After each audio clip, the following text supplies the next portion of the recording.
Então, assim, rapidinho, quem sou eu? O professor Bruno já me apresentou. Eu sou economista, tenho doutorado em planejamento energético pela Unicamp. Fui professor universitário e pesquisador e estou como analista de informações da Câmara de Comercialização de Energia Elétrica do Brasil. Então, como atividade principal, essa é a minha atividade principal no momento. Continuo dando palestras, como vocês estão agradavelmente me prestigiando hoje, e orientando alunos e eventualmente dando alguns cursos. E aí vamos discutir, como a gente já vinha conversando, principalmente três partes. A primeira sobre energia e desenvolvimento econômico, a segunda sobre a geopolítica energética a partir da década de 70 e a terceira, que é a guerra entre Rússia e Ucrânia e seus impactos para a geopolítica energética no século XXI e como isso afeta o Brasil, como isso pode afetar o Brasil. E aí eu acho que também vale a dica, se virar uma parte 1 para uma parte 2 e tiver um questionamento, eu acho que podem fazer também, que a gente naquele momento tenta tirar essas dúvidas, ou tenta discutir e ver o que dá. Então, inicialmente, gente, a gente historicamente está falando de relação de consumo de energia elétrica e desenvolvimento. A gente tem essa relação muito clara hoje em dia, mas se a gente parar para pensar, toda essa relação ela sempre foi de codependência. Então, porque a gente está falando de consumo de energéticos. Hoje a gente tem essa noção de que o consumo de energia elétrica, o consumo de gasolina, mas historicamente, lá no início da civilização humana, esse consumo energético, por exemplo, era feito a partir de tração animal ou tração humana mesmo. Era o cara que cavava ali com a enxada, como é feito até hoje, né? Cavava a enxada ali, então usava a energia dele para gerar produtos, né? Para gerar alimentos, e depois ali botou um arreio no boi e começou a utilizar um animal para que ele tivesse maior produtividade em cima daquilo.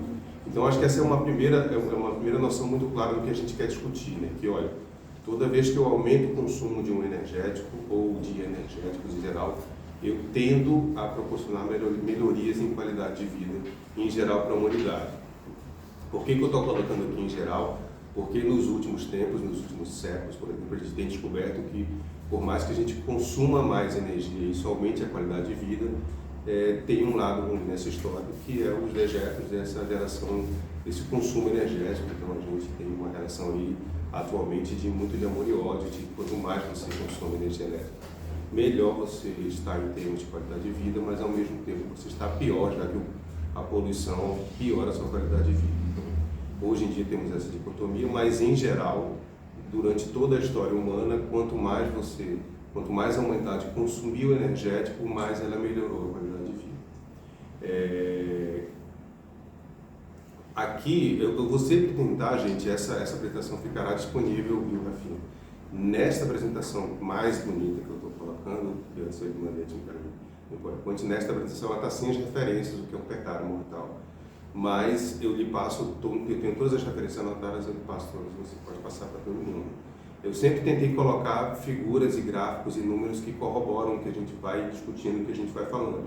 Então essa primeira figura aí que vocês estão vendo é a relação entre o uso per capita de energia elétrica na linha, deixa eu pegar aqui. Vocês veem a mãozinha aqui na apresentação, não sei sim ou se não. Bom, espero que vejam. Então, nesse eixo vertical, nessa linha vertical, a gente tem o uso per capita de energia, né? E no eixo, na linha horizontal, a gente vê o PIB per capita. Então, isso que a gente está tentando mostrar nesse gráfico aí é exatamente essa linha que vocês estão vendo aí crescendo, ou seja, quanto maior o uso per capita de energia em geral, maior é o PIB per capita daquele país.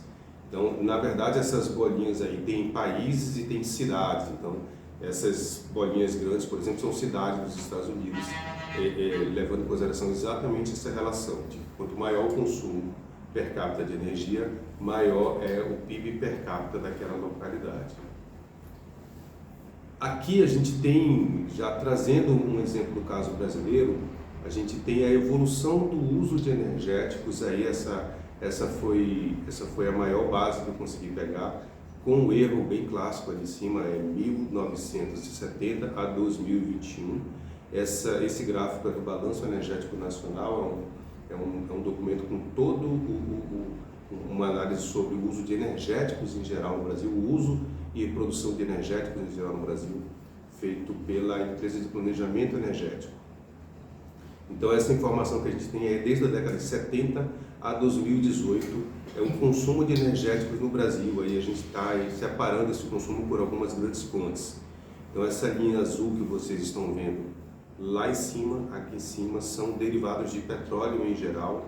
Essa linha verde, por exemplo, é bagaço de cana, a linha vermelha é eletricidade, que é um energético, outros lenha e álcool. Então essa relação que a gente está vendo aqui, por exemplo, se a gente pegar, não está nesse gráfico, mas se a gente pegar o índice de desenvolvimento humano no Brasil de 1970 até hoje, a gente vai ver que esse índice melhorou. E isso é bem condizente, por exemplo, com a diminuição do uso de lenha no Brasil. Que o uso de lenha, principalmente para cocção, para cozinhar, ele é relacionado com uma baixa qualidade de vida. Então a gente tem uma relação dessa. E a relação do consumo de eletricidade, por exemplo, que essa linha vermelha junto com essa linha laranja, ela vem crescendo desde 1970.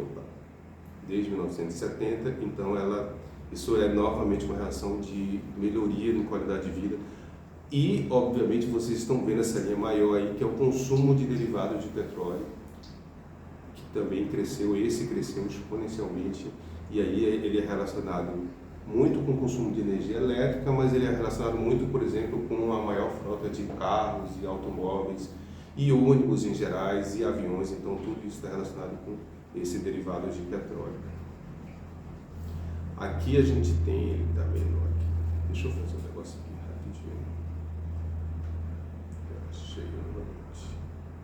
Aqui a gente tem esse mesmo uso, mas em nível percentual. Então, com o mesmo erro ali em cima, 1970 a 2021, a gente vê, por exemplo, que a participação da lenha em 1970 no Brasil, que era de quase 50%, caiu para menos de 10% em importância no nosso uso de energético.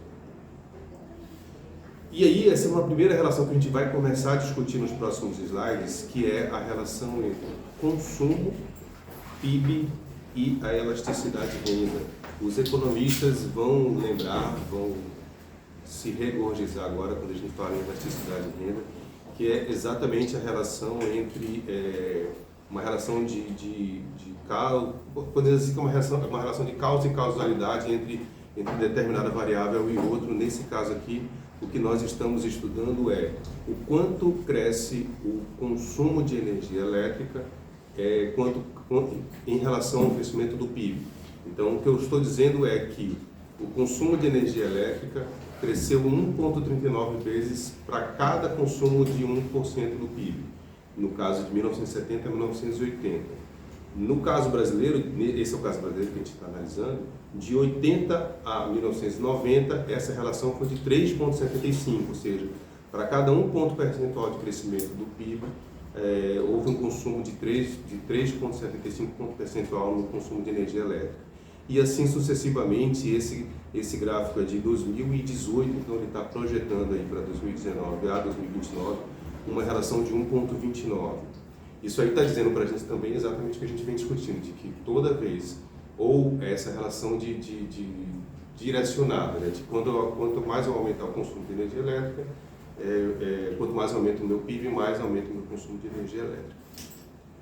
Então, a gente discutindo isso é um padrão percebido. Aqueles países que cresceram economicamente e, em certo ponto, se desenvolveram economicamente, também aumentaram o consumo de energético na mesma proporção que os países que já eram desenvolvidos tinham feito.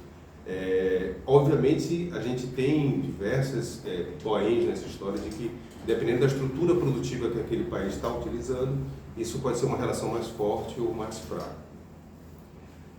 Aqui a gente pega um exemplo então de vários países. Esse gráfico aí que vocês estão vendo, na linha vertical, aqui em cima, a gente está vendo a demanda por energia em geral e na linha vertical o produto interno bruto. O que a gente está dizendo aí, olha, é que em 1971 essa relação para a China, que é essa linha vermelhinha, era bem pequena, era lá embaixo. E para 2012 essa relação já cresceu, já está lá em cima.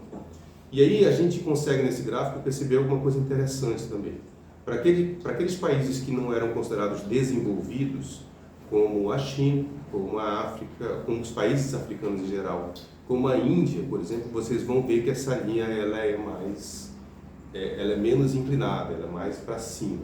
Ou seja, quando aquele país está no nível de desenvolvimento muito baixo, ele começa a crescer, o consumo de energia elétrica dele vai crescer, o consumo, de energéticos vai crescer de uma forma bem maior do que os países como, por exemplo, como os Estados Unidos e a União Europeia, que vocês estão vendo aí. Essa linha verde dos Estados Unidos e essa linha azul da União Europeia, vocês estão vendo que ela está muito menos inclinada, já está quase estável, que quer dizer que esse país ele já era relativamente desenvolvido. Eles já eram relativamente desenvolvidos em 1971, nesse primeiro ponto. Então, eles mantiveram mais ou menos ali essa relação de demanda energética e produto interno bruto.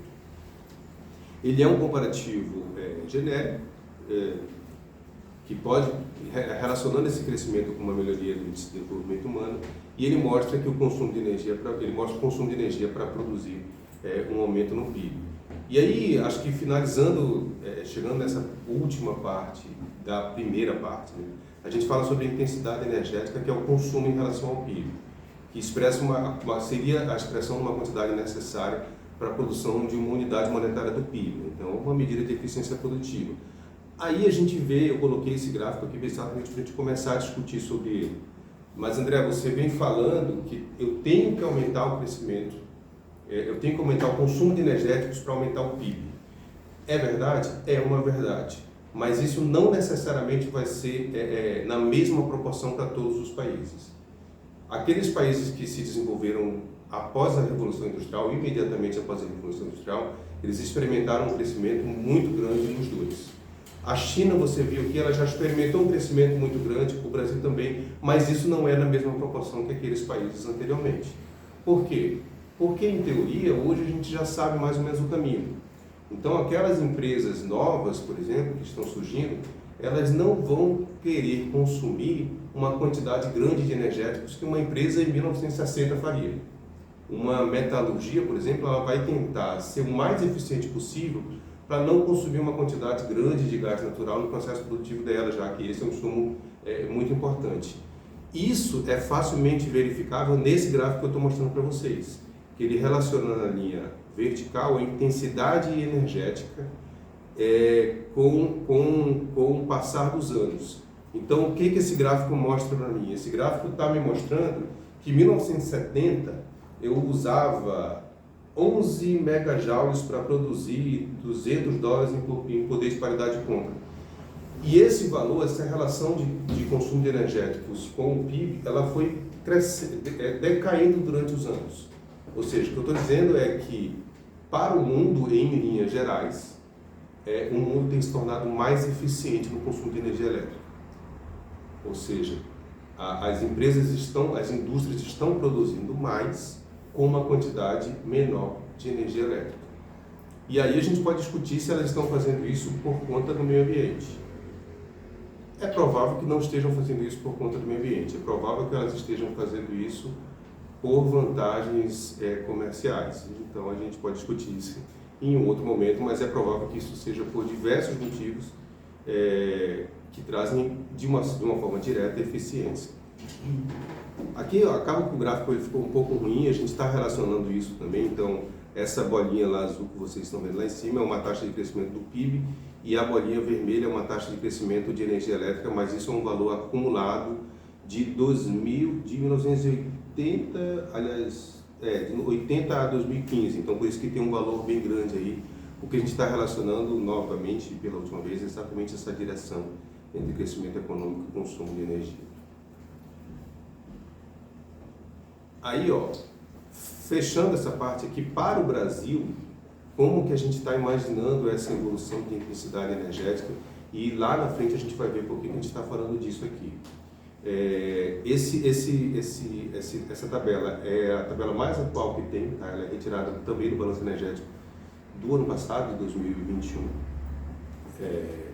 Ela está dizendo o seguinte para a gente: olha, com o passar dos anos, o Brasil tende a seguir aquela linha que a gente viu decaindo, ou seja, em 2021 a gente tem uma intensidade energética de 0,062, ela permanece em 2026, mas lá em 2031 a gente vai diminuir isso.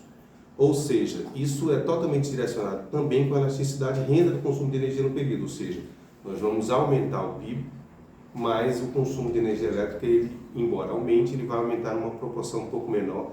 É isso que a gente está vendo aí, ele vai aumentar, ele cai de 0,93 até 0,85 num período de 10 anos.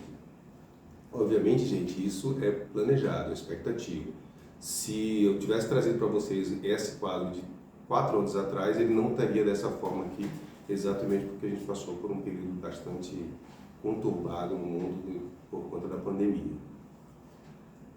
Aqui eu deixo só uma última frase destes autores aqui sobre o que a gente vem discutindo, né? Então, ser eficiente do ponto de vista energético equivale a gastar menos quantidade de energia para se obter o mesmo resultado.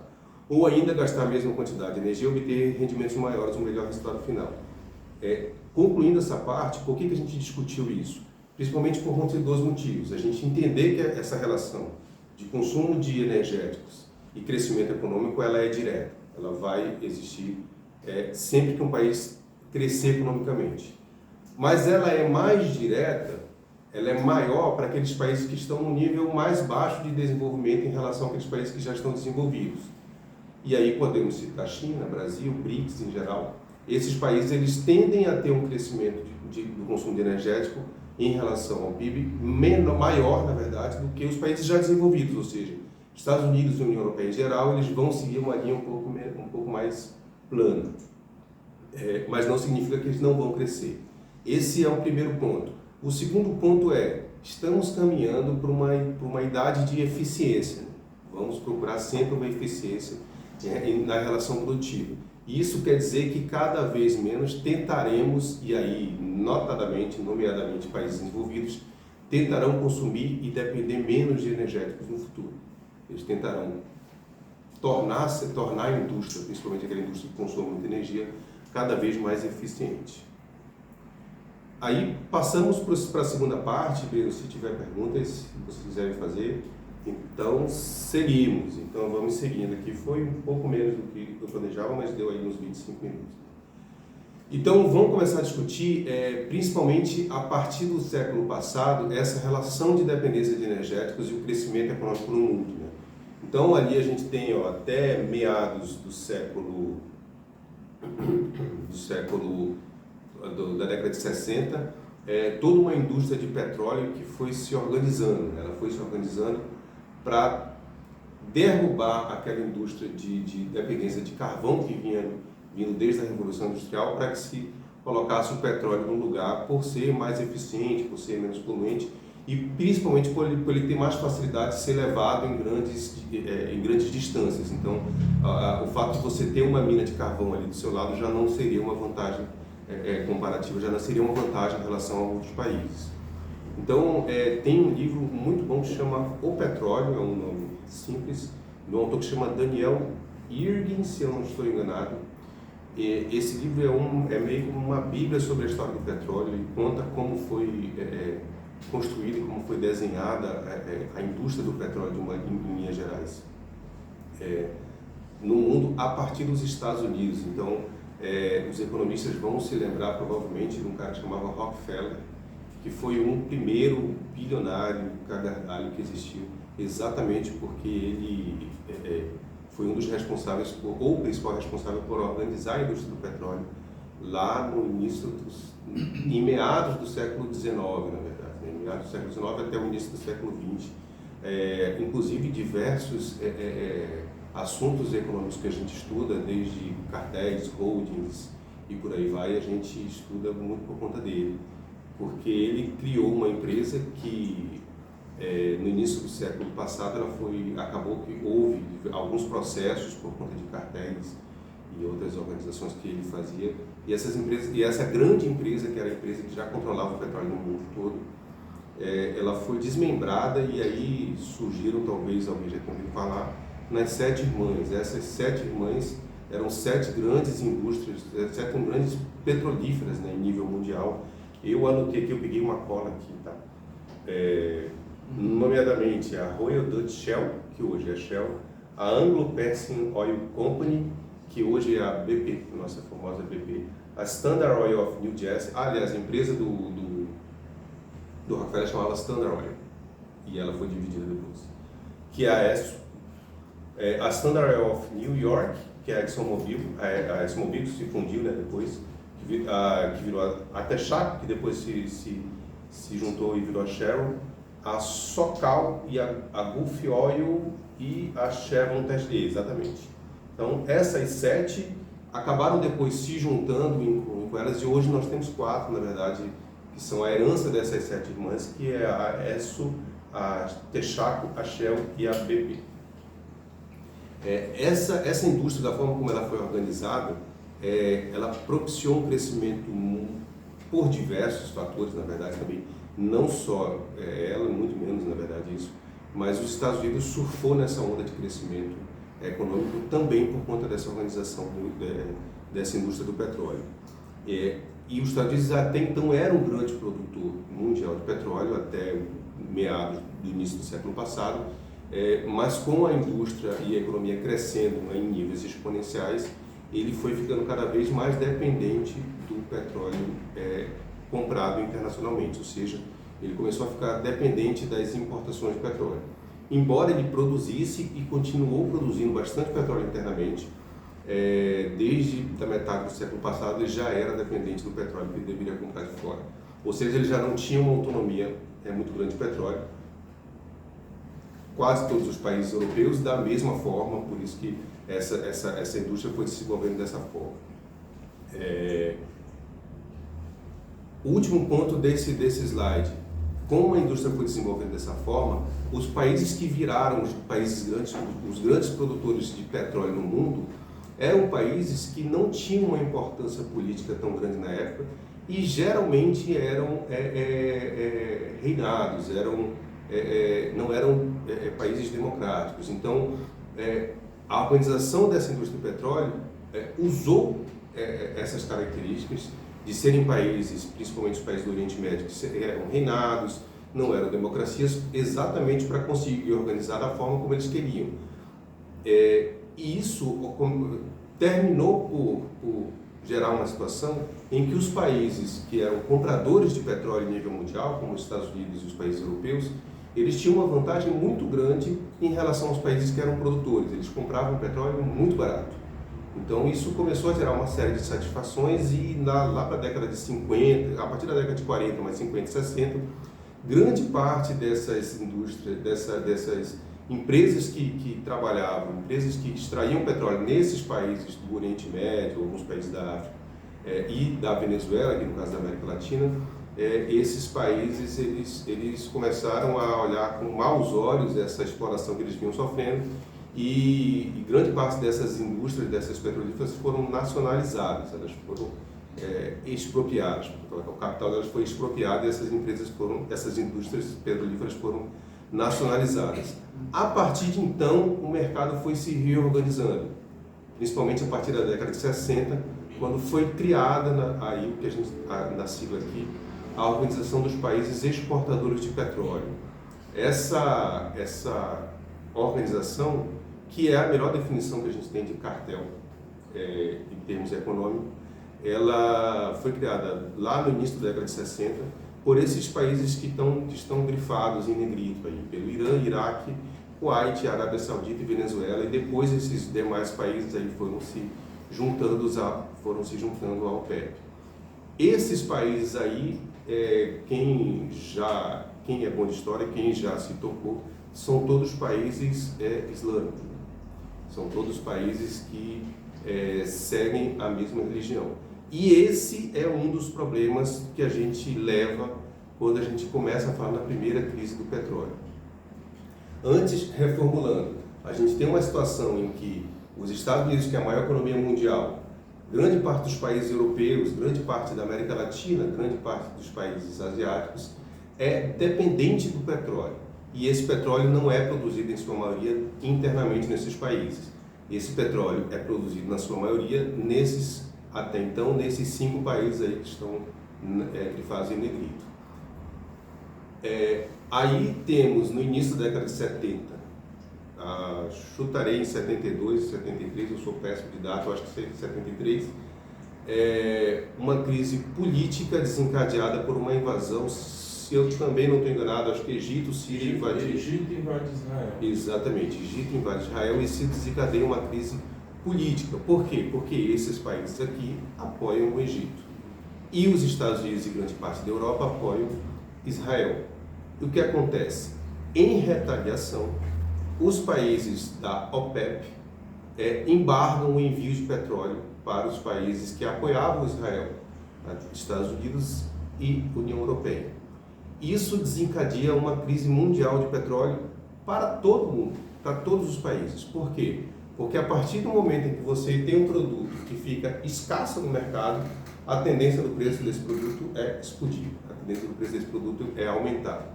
Então, países que não tinham nada a ver com a guerra até então, como o Brasil, por exemplo, sofrem consequências diretas também desse conflito, exatamente porque o preço do barril do petróleo dispara no mercado internacional. Antes de a gente entrar no gráfico que eu vou mostrar essa evolução do preço do barril do petróleo, a gente passa rapidamente, aqui é rapidamente mesmo, sobre como o Brasil reagiu, como o governo brasileiro reagiu naquele momento a essa primeira crise do petróleo. Nós éramos muito mais dependentes do petróleo do que somos hoje, a gente vai discutir lá no futuro o quanto somos dependentes ou não. Mas a nossa produção de petróleo era muito pequena e a gente utilizava muito derivado de petróleo, como utiliza hoje. Então, imediatamente o governo, que já vinha, se vocês vão se lembrar de história econômica também, a gente vinha aqui no início de 72, ali no final do milagre econômico. Então, o governo brasileiro injetava muito dinheiro na economia. Isso continuou a ser feito para tentar combater esse primeiro choque do petróleo. Ao invés de controlar a inflação que estava surgindo por esse choque de petróleo, o governo brasileiro resolveu pegar isso e impulsionar. Então, tivemos investimentos no âmbito do segundo PND, do segundo Plano Nacional de Desenvolvimento, mas esses investimentos foram muito mais direcionados para a prospecção de petróleo em si e para a geração de energia elétrica. Ou seja, como na época nós tínhamos já um parque hidrelétrico bom, a ideia era não vamos depender, pelo menos agora, para gerar energia elétrica de petróleo. Então, foi um investimento em geração de energia elétrica e na prospecção de petróleo. A Petrobras ganhou um fôlego bastante interessante nessa época. E começou-se a desenvolver a indústria sucroalcooleira, o que a gente utiliza hoje, que é o etanol e o metanol. Aqui eu acho esse gráfico super interessante, eu até repito esse gráfico de outras fontes no decorrer da apresentação. Esse gráfico é a evolução do preço do barril de petróleo no mercado internacional. A linha amarela que vocês estão vendo em cima é a variação descontada da inflação. Esse aqui está em dólar, tá? Dólares americanos. Então a linha azul é a variação nominal, ou seja, a variação que estava acontecendo naquele momento. E a linha amarela é a variação descontada à inflação de com dólares de 2015, ou seja, o que vocês estão vendo aí é que o petróleo ele segue uma tendência oscilante, mas em torno de uma mediana, desde 1876 até 1971. Quando chega em 1971, nós temos a primeira crise do petróleo. Essa primeira crise do petróleo, ela aumentou o valor do barril de petróleo. Se eu não me engano, ele foi de 3 a 15 dólares o barril de petróleo. Agora vocês imaginam que um barril de petróleo custava 3 dólares. Vamos descontar a inflação? Vamos. Então, o petróleo, descontando a inflação, ele era vendido em 1971 por mais ou menos 20 dólares de 2015. Um barril de petróleo custava 20 dólares. Em menos de 2 anos, esse valor pulou de 20 para 60 dólares. Vamos falar em termos de duplicidade, né? Ele triplicou de valor. Imagina o pandemônio que seria isso hoje. O preço do barril de petróleo triplicar de valor. E vocês imaginam isso, o impacto que teve na inflação de todos os países naquela época, que eram muito mais dependentes do que era hoje. Então isso aqui já tinha ensejado algum problema para todos os países que eram dependentes de petróleo, inclusive o Brasil. A gente já vai ver esse segundo salto aqui, porque a gente vai falar da segunda crise do petróleo.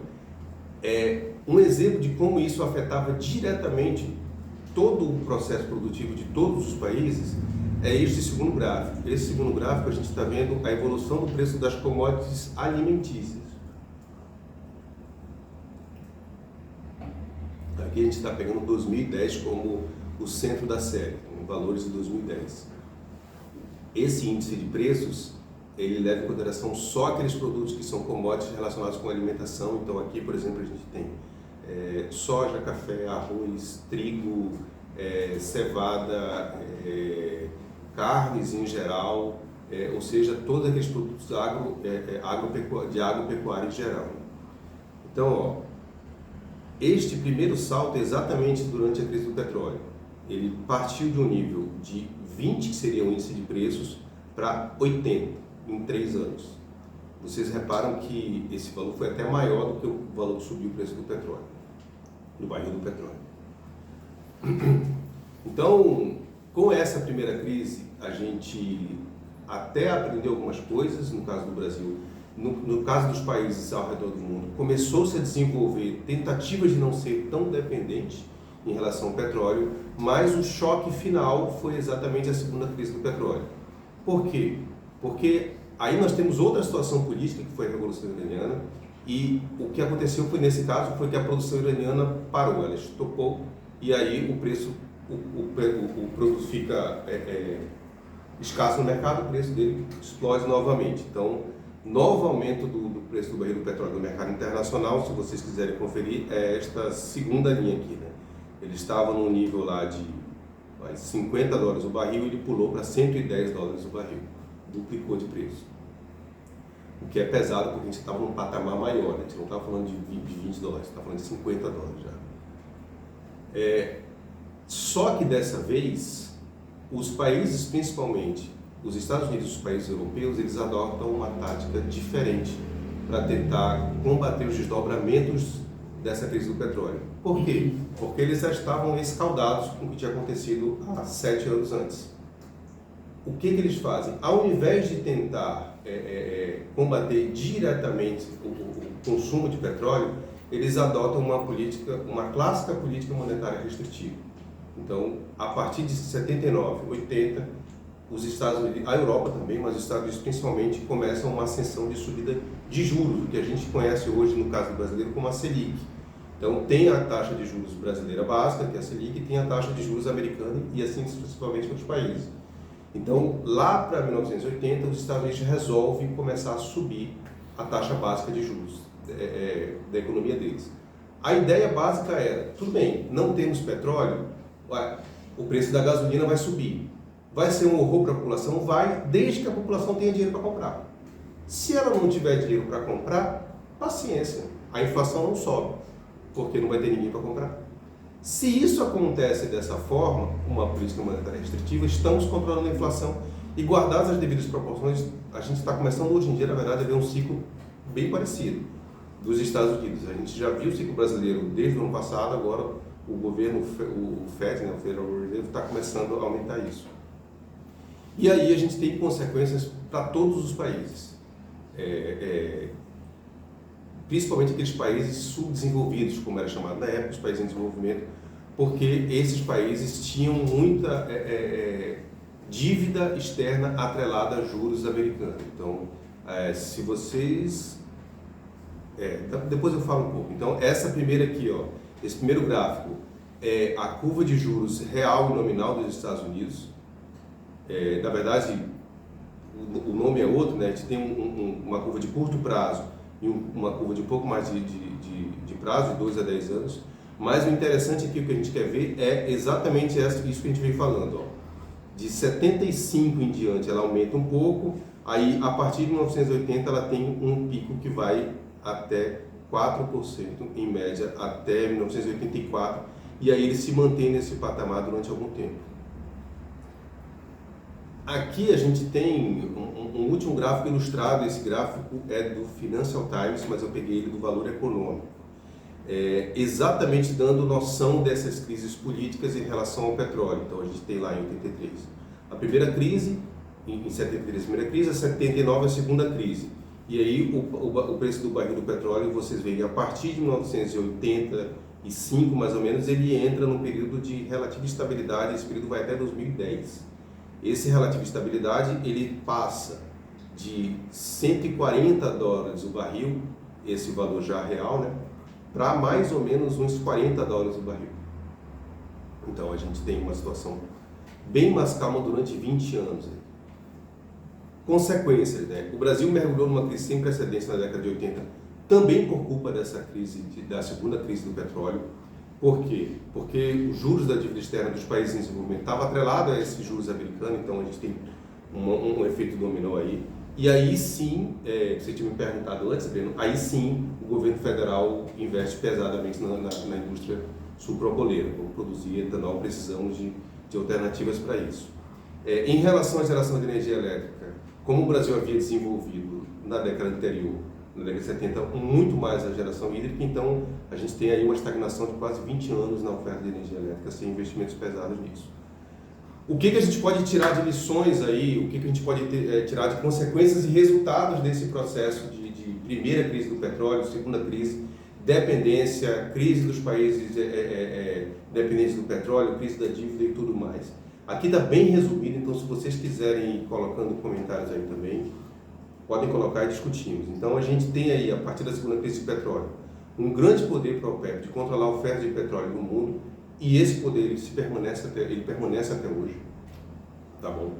A política externa dos Estados Unidos se voltou a partir de então muito mais para o Oriente Médio. A gente viu intervenções aí na década de 80, na década de 90 e na década de 2000 dos Estados Unidos no Oriente Médio. A gente vinha até conversando nesse aula aqui também, que os Estados Unidos até ano passado, aliás, até o início desse ano, ainda tinha tropas ali no Afeganistão, ainda tem tropas, na verdade, no Emirados Árabes Unidos, e ainda está mantendo gente lá. E acordos com a Venezuela. A ideia dos Estados Unidos é que a Venezuela é parte da OPEP, mas ela está mais próxima. Então vamos tentar fazer alguns acordos aqui. E lembre-se também que vai me falhar de cabeça, mas eu acho que o Maduro foi eleito lá em 99, 2000. O Chaves foi eleito em 99, 2000. 98. Em 99 teve um golpe patrocinado pelos Estados Unidos, exatamente porque ele estava vendo seus interesses afetados por aquele novo governo. Então a gente tem uma política externa americana, isso em relações internacionais, com certeza o professor Breno será a melhor pessoa para explicar, mas ele tem uma política americana muito mais ativa em relação a esses países exportadores de petróleo. Fala, olha, não queremos surpresas para o futuro. Em relação a países ao redor do mundo, a gente teve um aumento na procura de alternativas energéticas para o petróleo da OPEP. E aí a gente tem várias situações, na verdade. A Europa começou a prospectar, né, petróleo no Mar do Norte. A gente tem ali a Noruega, Finlândia, que produzem petróleo no Mar do Norte. A própria Inglaterra produz petróleo ali também.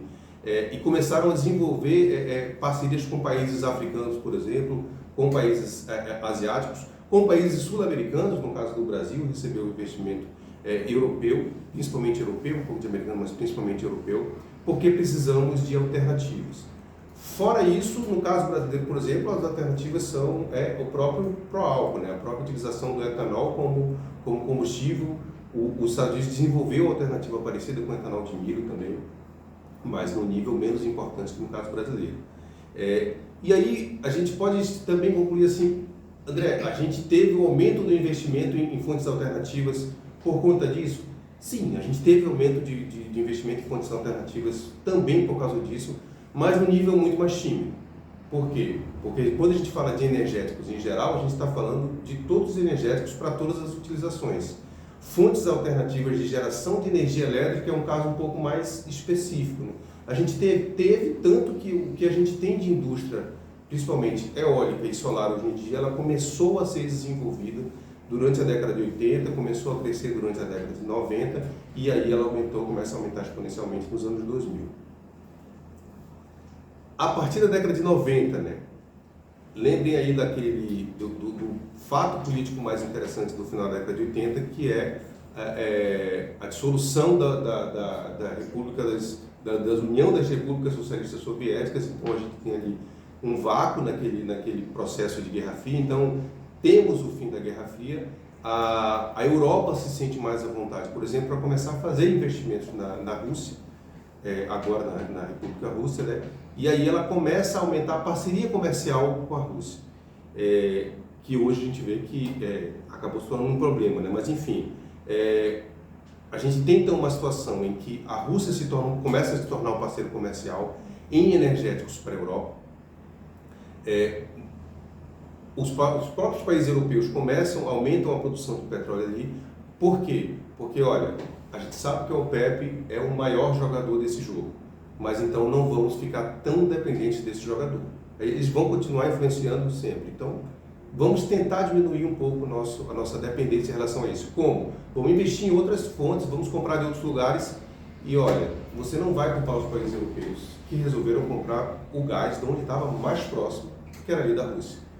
Numa situação ainda que eu não tenho mais Guerra Fria, não tenho mais tanto problema assim com a Rússia. E destacar também que a Europa compra gás da África, compra gás de países africanos. De países africanos, notadamente gás, mas da Rússia compra também petróleo, compra uma quantidade boa de petróleo. Aí a gente tem um aumento da produção, isso falando dos anos 90 e 2000, tá? A gente tem um aumento da produção de petróleo nas regiões fora do eixo geopolítico original, ou seja, fora como que o Heartland, que o cara chamava? Fora ali do Heartland. Então a gente tem uma produção de petróleo fora dali, que é essa produção da Rússia, essa produção ali do norte europeu, e aí a gente tem algumas regiões que vão surgindo ali fora, né? Tipo o petróleo brasileiro também. Então a gente tem a produção de petróleo brasileiro em águas profundas. E o pulo do gato foi o início da produção de petróleo dos Estados Unidos no Alasca e em regiões que não eram tão comuns antes. Que esse petróleo vem a partir do xisto, que ele é um processo bem mais caro, mas ele é um processo que permitiu os Estados Unidos aumentar a produção exponencialmente. Então, os Estados Unidos, que estavam numa posição passiva em produção de petróleo até a década de 80, ele começa a aumentar novamente. Em 1990, principalmente nos anos 2000, ele aumenta bastante a produção de petróleo dele. Ainda muito dependente, mas ele tem agora com um poder de barganha muito maior. Boa. Aqui, ó, para vocês conferirem, a gente tem...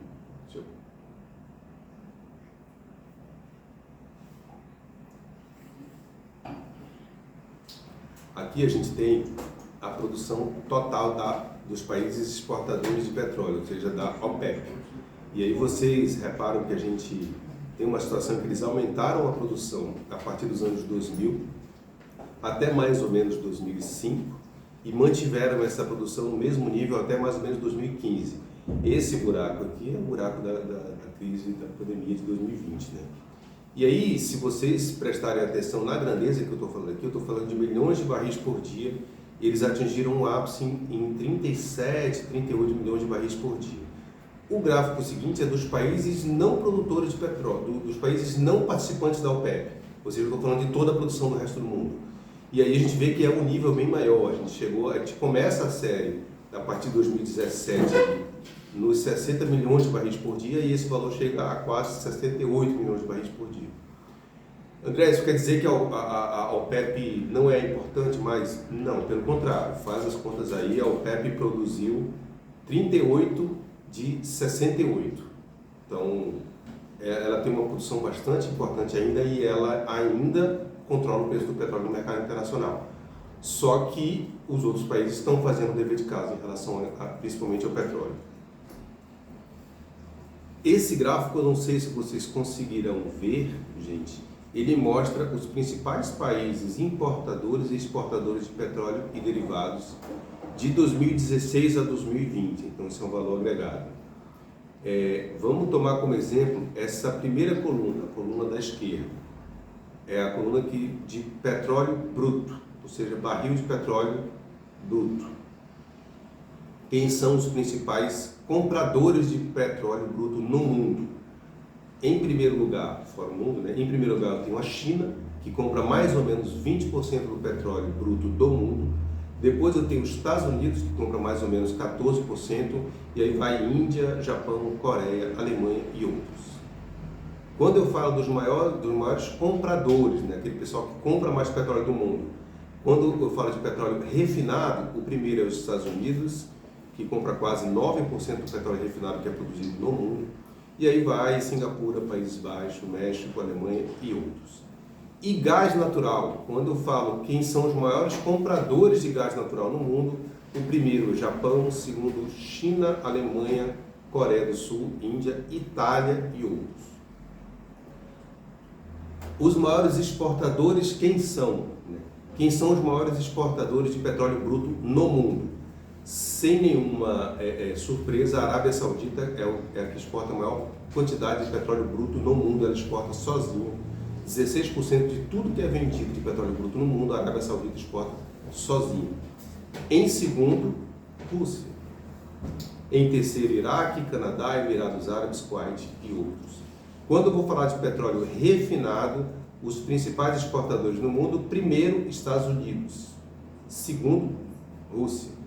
Terceiro, Singapura. A diferença, gente, é o seguinte: petróleo bruto é quando você tira ele debaixo da terra, bota no barril, vende.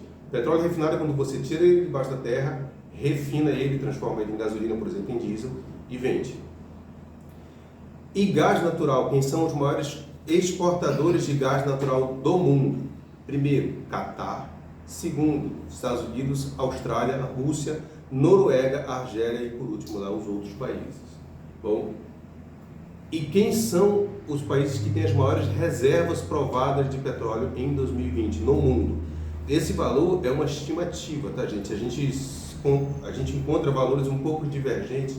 Geralmente esses países eles estão aí entre os 10 maiores, mas vocês vão encontrar fontes, por exemplo, que colocam a Arábia Saudita na frente da Venezuela como o país que tem maior reserva provada no mundo. Via de regra, esses são os dois primeiros, Venezuela e Arábia Saudita. O Canadá, ele está incluído aí junto com os Estados Unidos. Não, os Estados Unidos nem está aí. Ele está incluído o Canadá principalmente aí por conta daquele petróleo que a gente conversou que os Estados Unidos também extrai, tá? Que é o petróleo de xisto. O Canadá tem muito petróleo, tem, mas ele também considera esse petróleo que é um petróleo um pouco mais difícil de tirar. E aí Irã, Iraque, em sexto Rússia, Kuwait, Emirados Árabes, Estados Unidos, Líbia, Nigéria, Cazaquistão, China. E lá em 16º o Brasil, com todas as reservas provadas que o Brasil tem. Para colocar esses números percentuais, vocês podem fazer um exercício. Arábia Saudita, Irã, Iraque, Kuwait, Emirados Árabes Unidos, Líbia, Nigéria, Catar e Argélia fazem parte da OPEP. Soma esses valores aí e vê o quanto que a OPEP tem de reserva provada no mundo, para vocês perceberem o porquê que ela é tão importante ali. Só a Arábia Saudita é 18% de tudo que está provado que existe de petróleo no mundo. A Arábia Saudita bate no peito e é dela. O Kuwait, que é um país desse tamanho, ele literalmente nada em petróleo, ele está suspenso em petróleo, que ele sozinho tem 6% do petróleo do mundo. Então, o seguinte, gente, sabendo de tudo isso, sabendo de toda esta situação, a Rússia, vamos discutir se de forma avisada ou desavisada para os russos ou para o resto do mundo, optou por iniciar uma empreitada contra a Ucrânia. E aí a gente tem diversas razões, diversos motivos. Eu acredito que o professor Bruno já fez algumas lives sobre isso. A gente tem diversas razões, diversos motivos para a Rússia ter feito isso. Não vamos nos ater tanto sobre questões políticas, questões religiosas, questões raciais, diversas questões. O que nós sabemos do ponto de vista de geopolítica energética é que a Ucrânia é o último país ali grande do entorno da Rússia que não pertence à OTAN. Isso sabemos. Os países ali de cima, que eu não vou me recordar o nome deles todos, Letônia, Estônia, todos eles já fazem parte da OTAN. A gente vai ver um pouco aqui para frente um mapa dos gasodutos que vão da Rússia para a Europa. E ou esses gasodutos passam por esses países que estão lá em cima, ou eles passam pela Ucrânia. A Ucrânia passa atualmente 3 gasodutos. Um deles, na verdade, eu não sei se ele está desativado ou ele não foi ativado ainda, que é a última empreitada alemã para tentar diminuir o preço do gás antes da guerra, mas passam ali na Ucrânia 3 gasodutos. Então, afora todas as questões que a Rússia provavelmente tem e defende para ter invadido a Ucrânia, a Rússia provavelmente estava preocupada com o primeiro ponto, que é, se eu perco a Ucrânia para a OTAN, eu perco totalmente a gerência sobre os gasodutos que eu tenho. Eu ainda tenho gerência sobre 3 gasodutos, e se eu perder esses gasodutos para a OTAN, eu não tenho mais gerência nenhuma. Então, certamente esse fator pesou, foi um dos fatores que pesou para a Rússia dizer, olha, não, chega que a Ucrânia não vai, por enquanto, fazer parte desse clubinho não, porque eu tenho meus interesses aqui também. Imediatamente, mercado mundial, principalmente mercados futuros, né, derivativos, eles são muito voláteis. Investidor, via de regra, investidor é muito medroso. Então, qualquer coisinha, investidor ou tira dinheiro ou coloca dinheiro em outro lugar. Então, consequências imediatas da guerra que a gente já viu e provavelmente vai continuar vendo por algum tempo são energéticos mais caros. É provável que o petróleo volte a um patamar anterior. Sim, é muito provável que o petróleo volte ao patamar anterior. Os países da OPEP, acho que a semana passada já resolveram aumentar a produção, mas ele não deve voltar àquele patamar que a gente mostrou no gráfico lá dos anos 2000, de aquele petróleo baratinho de novo. Ele deve demorar um pouco para voltar ali, a não ser que os Estados Unidos fique com muita raiva de vez e resolva pressionar de uma forma muito mais clara os países da OPEP para que esse preço seja reduzido. Lembrando que a OPEP, como a OPEP funciona como um cartel, ela não controla diretamente o preço do petróleo. Ela controla a quantidade de petróleo que tem no mercado internacional. Então, como é que ela lida? Se ela acha que o preço está muito baixo, ela tira o petróleo de circulação. E aí o preço sobe porque aquele produto ficou escasso. Se ela acha que o preço está muito alto, ela joga petróleo no mercado, que aí o produto fica sobrando no mercado, a tendência do preço dele é cair. Então, o que os Estados Unidos pode educadamente conversar com a OPEP e dizer, olha, o preço está muito alto, aumente a sua produção. Ele pode fazer isso de uma forma velada, ou ele pode fazer isso, ele tem algumas políticas para fazer isso. Lembra que a gente conversou ali que os Estados Unidos têm uma grande produção de petróleo hoje em dia. Ele pode jogar isso no mercado. Petróleo sobrou, preço cai. Ou ele pode exercer direitos de compra. Países europeus e os Estados Unidos principalmente, eles têm direitos de compra futuro de petróleo. Então, se ele exerce esses direitos, ou o vendedor paga uma multa ou entrega o produto. Se ele exerce esse direito de compra, geralmente o petróleo sobe, o preço tende a cair. A gente não viu isso acontecer até agora. Os Estados Unidos vêm, inclusive, aumentou a produção de petróleo interna deles, mas muito mais para suprir a demanda que já existia, não para tentar baixar o preço. E a gente não viu ainda os Estados Unidos pressionando de uma forma muito mais clara a OPEP. Isso deve ter acontecido porque a OPEP já resolveu jogar mais petróleo no mercado. Mas a gente ainda não viu uma decisão mais enfática nesse sentido. E aí a gente lembra que ele tem uma produção grande de petróleo. Então, provavelmente ele ainda não fez isso porque não quis, ou não precisa. Então, a gente, via de regra, vai ver energético mais caro. Isso é bom para aqueles países que exportam petróleo, ou seja, os países da OPEP. Isso é bom para alguns países europeus. Isso é bom para os Estados Unidos, mas isso é bom para o segundo país que exporta mais petróleo no mundo, que é a Rússia. Então, você vê, quando a gente começa a responder, né, se a Rússia é de forma avisada ou desavisada, não, eles continuam ganhando algum dinheiro exportando petróleo. A gente tem a outra consequência, que é aquele que a gente viu lá na frente também, que é um gráfico sobre commodities. Via de regra, as commodities irão ficar mais caras também. Aliás, elas já estão mais caras. A gente viu o preço de soja, milho e café, por exemplo, explodirem no preço no mercado internacional. A gente viu commodities como madeira e celulose explodirem no mercado internacional. E aí tem uma situação bastante interessante, porque a Rússia era o maior exportador de celulose e madeira para a Europa. E por conta dos embargos, ela não envia mais nem a madeira, nem a celulose. E o que acontece? Isso foi bom para o Brasil, que aumentou a produção e a exportação de madeira e celulose e está enviando isso tudo para a Europa. O problema é que, no primeiro caso, quando a gente fala de energético mais caro, economicamente falando, esses energéticos eles obedecem geralmente um comportamento inelástico, ou seja, quando o preço da gasolina sobe, você opta por ou não andar de carro ou pagar aquele preço mais alto.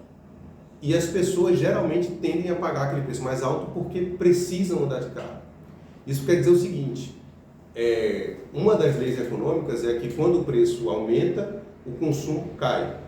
Só que em alguns produtos essa relação é muito mais direta e outros não. Os energéticos, essa relação não é tão direta. O preço aumentou, o consumo vai cair, mas ele vai cair um pouquinho, não vai cair muito. Então, isso é bom para os países exportadores. No caso das commodities, algumas delas não seguem esse comportamento. Celulose, por exemplo, segue. Então, quando o preço da celulose aumenta no mercado internacional, o consumo cai, mas cai um pouquinho. Só que café, por exemplo, não. Café não é um bem primário. Então, para os países exportadores de café, por exemplo, não é tão legal não que o preço do café exploda no mercado internacional. É legal que o preço suba? Mas não tanto. Porque se ele subir muito, eu acabo que eu não consigo vender meu produto no mercado internacional. Boa. Outras consequências desse processo aí foi aqueles que a gente já viu de inflação, isso não é uma exclusividade brasileira, a inflação em quase todos os países do mundo é uma realidade já. A gente viu, por exemplo, semana passada, dados de inflação americana acima do que vinha sendo especulado pelo mercado. O interessante dessa história é que alguns países europeus ainda não registraram uma inflação tão grande, mas já registraram inflação. Isso provavelmente vai ocasionar juros mais altos, que é o que a gente já viu no caso brasileiro e que é o que está acontecendo agora nos Estados Unidos. Ou seja, a inflação sobe, qual é a forma de o governo tentar controlar isso? Não, eu vou tirar dinheiro das pessoas. A melhor forma de fazer com que as pessoas não comprem aquele produto mais caro é elas não comprarem aquele produto. Então eu subo os juros e as pessoas ficam sem dinheiro, fica mais caro fazer empréstimos, então eu tento controlar a inflação dessa forma. Outra consequência que é provável desse processo todo é a desvalorização de moedas emergentes. Por quê?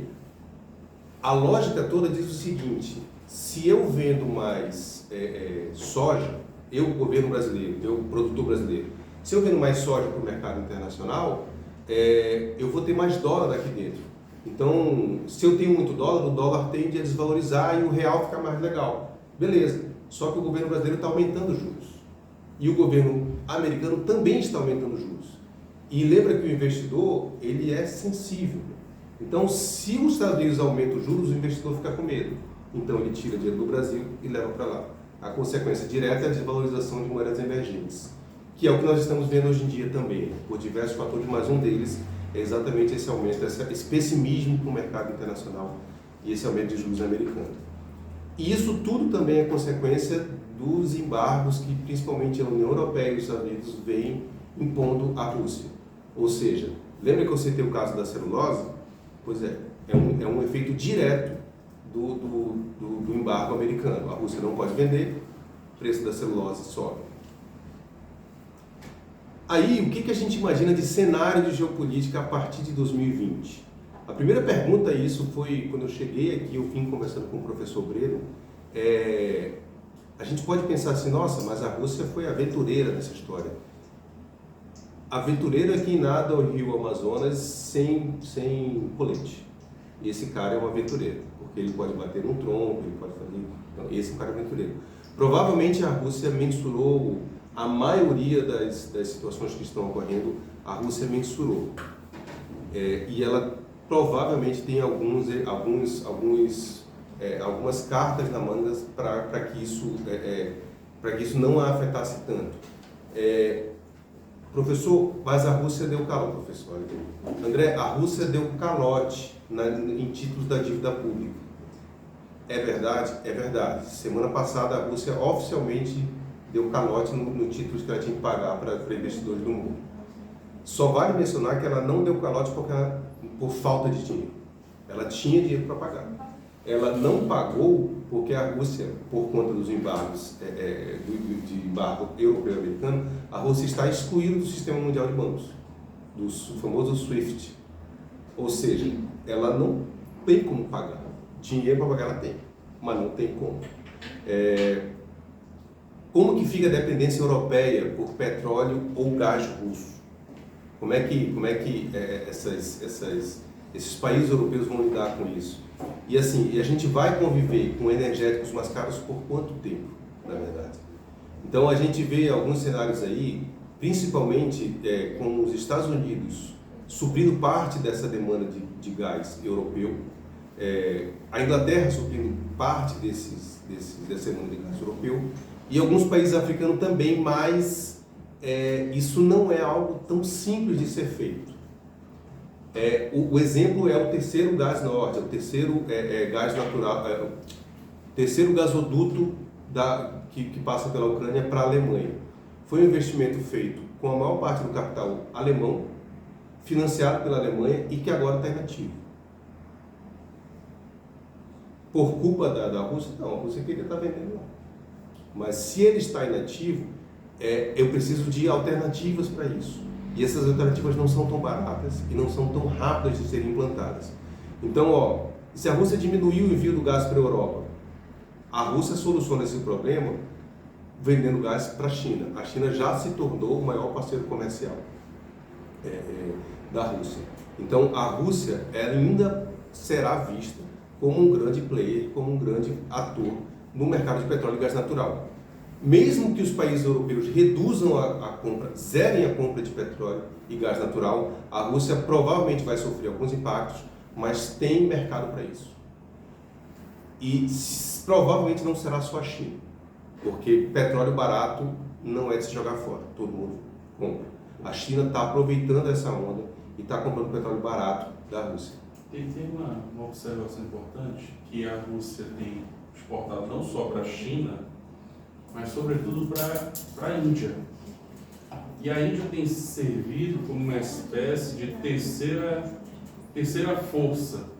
Nós temos essa parceria estratégica China e Rússia, e a Índia entrou com essa terceira força. O que se relata aí é que essa exportação de petróleo para a Europa, ela tem sido terceirizada via Índia. É provável que esteja. É provável que esteja. A gente está vendo a Índia aí como o terceiro maior país comprador de petróleo. Olha, é provável que seja. A gente vai discutir. O tópico seguinte, na verdade, é esse. Um dos embargos europeus. Aliás, a Europa fez diversos embargos, mas os Estados Unidos bateu na porta várias vezes da Europa e disse: você não está afetando a Rússia no principal ponto deles, que é petróleo e gás. Só que tem um porém, a União Europeia é bastante dependente disso, então os países ficaram muito receosos de reduzir essa produção. Eles já reduziram hoje, a maioria dos países europeus já reduziu a compra de, principalmente, gás natural da Rússia. Mas eles também reduziram com um incentivozinho da Rússia, que a Rússia falou: vocês estão também demais, eu vou diminuir o que eu estou enviando para vocês. Só que lembra que a gente comentou que a Rússia ela foi excluída do sistema de bancos mundiais. O que a Rússia fez foi: tá bom, vocês me excluíram? Ok. Vocês querem fornecer arma para a Ucrânia? Ok. Vocês querem continuar comprando o meu gás, o meu petróleo? Ok, mas vocês me pagam em rublos no banco aqui da Rússia. Quem quiser, é isso. O que se sabe hoje em dia, Breno, é que oficialmente a Itália diz que paga em rublos em banco russo. A Alemanha não divulgou nota, a França não divulgou nota, outros países não divulgaram a nota. É muito provável que eles estejam pagando para algum banco indiano, ou para algum banco chinês, ou para algum banco russo. E aí a Rússia não quer saber de onde eu quero ver, desde que ele seja recebido em rublos. Então, sobre esse segundo ponto, a Rússia provavelmente vai continuar um player grande em geopolítica energética, como ele é hoje, aos níveis do que ele é hoje. Isso não deve se alterar no curto prazo. É muito mais fácil se alterar pela troca do energético do que pela compra do energético. O que eu estou dizendo? A gente viu aquele processo de eficientização da produção. Então é muito provável que lá no médio prazo, a Alemanha, a gente vai ver aqui para frente um pouco, a Alemanha deixe de consumir no processo produtivo dela uma quantidade grande de gás natural. e ela substitua isso, ok. Mas no curto prazo, ela deixar de comprar o gás russo porque ela não quer, não deve ser um cenário que deve acontecer. Por quê? Porque para a Rússia diminuir, para a União Europeia diminuir ou acabar de vez com essa dependência, eles precisam reorganizar tanto a estrutura produtiva quanto a estrutura de fornecimento por gasoduto desse gás. Então, assim, a África tem condição de fornecer gás para a Europa? Tem. Só que é complicado como o gasoduto vai chegar, por exemplo, nas grandes indústrias intensivas da Alemanha. A gente está falando de Alemanha e França. A gente vai ver, eu não sei se é o próximo slide aqui, ó. Esse é um slide sobre o abastecimento, sobre a estrutura de gasoduto da rede primária de gasoduto da Europa. Lembra que a gente comentou ali na frente? Ó, eu tenho um gasoduto que vai pela Finlândia ali, eu tenho um gasoduto que passa pela Polônia e eu tenho 2 gasodutos, aqui não está o terceiro, eu tenho 2 gasodutos que passam por dentro da Ucrânia. Então, esse petróleo aqui, ó, esse gasoduto aqui, ele vai direto para Berlim. Esse outro gasoduto aqui, ele vai direto para a Alemanha, passando pela Suíça. Eu tenho gasodutos que chegam na Itália e tenho gasodutos que chegam em Portugal e na Espanha. Via África. Via Marrocos, né? Exatamente. Um vai via Marrocos, o outro vai via Argélia. Agora, esses gasodutos eles têm uma capacidade menor, eles têm uma bitolagem menor. Então, não é tão fácil eu pegar esses gasodutos e deixar eles operacionais para eu trazer gasoduto para a Alemanha. Por que eu falo Alemanha? Porque é a maior economia da Europa. Ela que precisa de um fornecimento de gás natural contínuo e de forma confiável.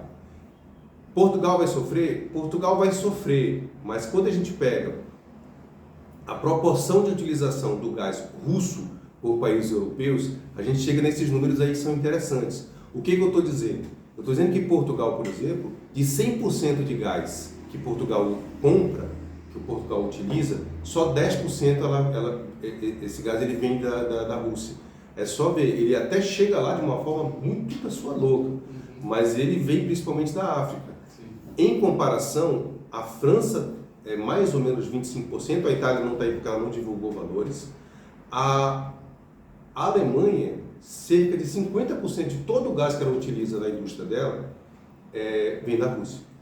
É muito pesado, é muito perigoso a Alemanha tentar fazer isso de uma forma para a noite, ela não vai fazer. Porque se está complicado agora, com uma inflação alta, imagina uma inflação alta sem gás. Porque eles estão no verão agora. Quando chegar no inverno, é uma situação de pandemônio.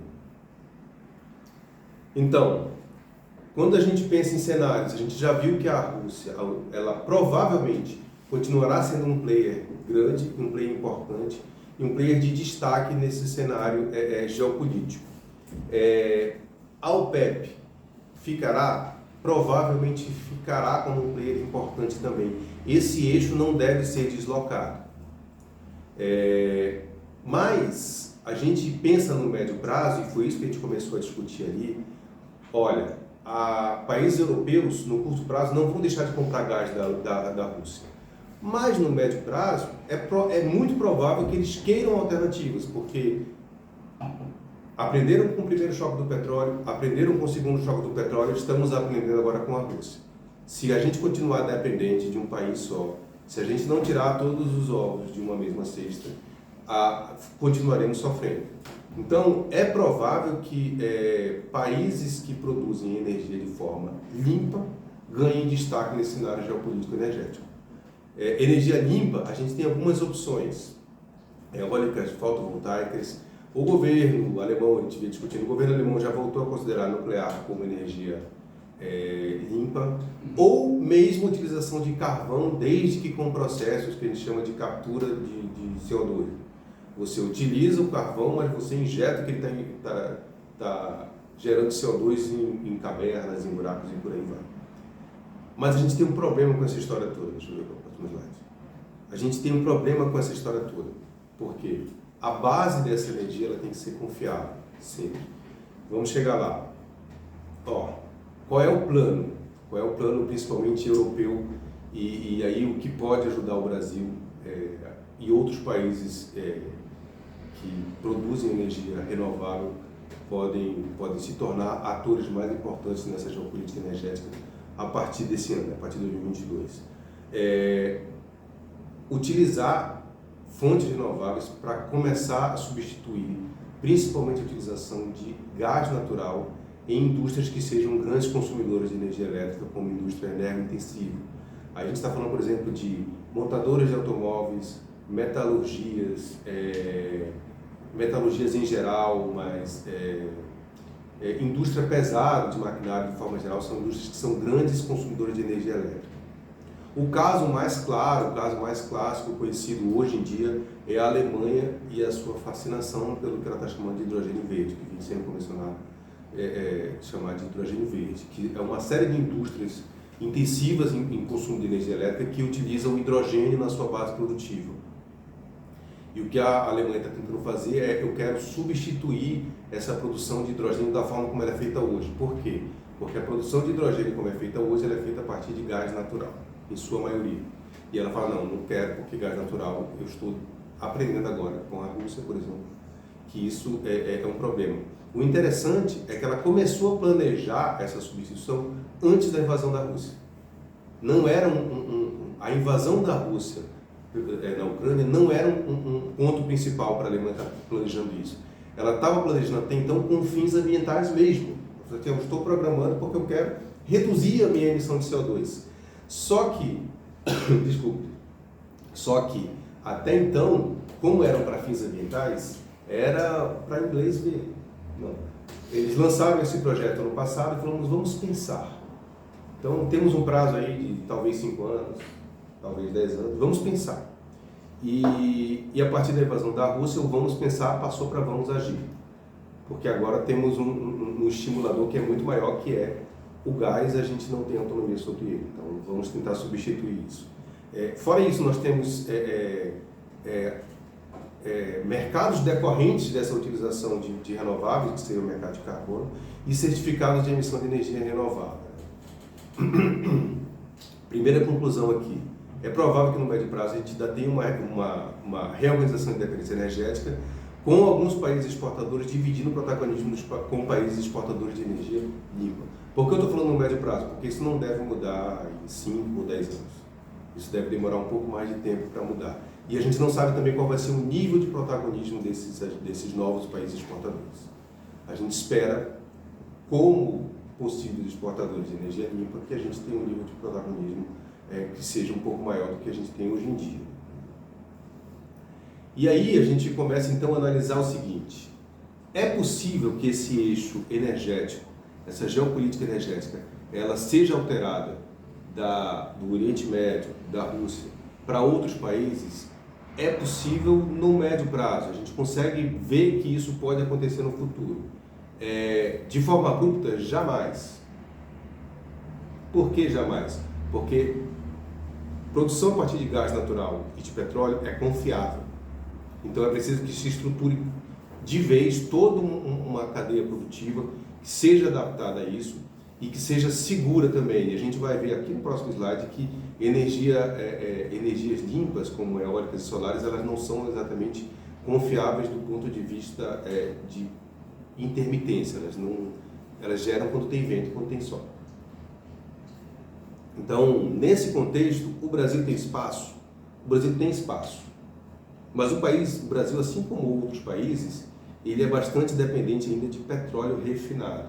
E aí, para quem não conhece, tem aquela velha e clássica história brasileira. O Brasil é autossuficiente na produção de petróleo? É. Mas o Brasil não é autossuficiente no refino de petróleo. A gente produz todo o petróleo que a gente utiliza, mas a gente não produz todo o óleo diesel nem toda a gasolina que a gente utiliza. Então, o que o Brasil faz? Ele pega parte do petróleo que ele extrai aqui dentro e vende. O Brasil é um exportador de petróleo. O Brasil exporta petróleo para o mundo. Ele vende esse petróleo e ele compra o petróleo refinado. Ele compra gasolina e compra óleo diesel. Ele exporta o bruto. Ele exporta o bruto e compra o refinado. Exatamente. Isso é um cenário que, em termos de autonomia, em termos de matriz energética confiável, o Brasil deveria combater.